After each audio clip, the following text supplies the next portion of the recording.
C'est une œuvre majeure, La Duchesse de Polignac. Le tableau sort exceptionnellement de Versailles. On y découvre la favorite de Marie-Antoinette, parée de mousseline transparente, une robe peignoir, bien osée pour l'époque.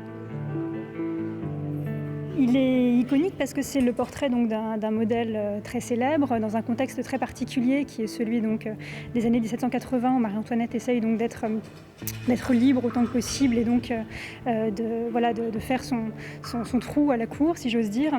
C'est aussi donc, un portrait qui est d'une modernité assez saisissante. Au XVIIIe siècle, seules les apparences comptent. Alors peintres et fabricants de mode rivalisent de créativité. Les tisserands excellent et l'élégance française rayonne dans toute l'Europe. Fil d'or ou d'argent, pierres précieuses, pour briller en société, rien n'est trop beau. On les sort de leur réserve alors qu'ils sont à plat pour pouvoir les exposer à la verticale. C'est des fibres qui sont fragiles, qui vont être mis en tension pendant plusieurs mois. Donc nous, notre travail en régie des collections, c'est de faire en sorte de faire un mannequinage qui soit le plus adapté aux vêtements et surtout qui va permettre de garantir sa prévention et sa conservation tout du long de l'exposition.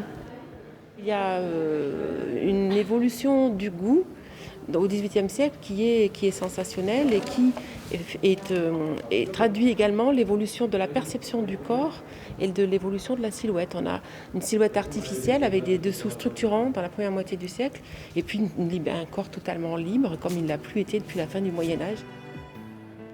Il y a un tel niveau de confrontation de chefs-d'œuvre en tableau et en pièces textiles, c'est vrai que c'est très rare, en tout cas en France. On avait envie un petit peu d'incarner cette peinture et sans que la peinture ou les textiles soient subordonnés l'un à l'autre. C'est vraiment un dialogue, cette expo.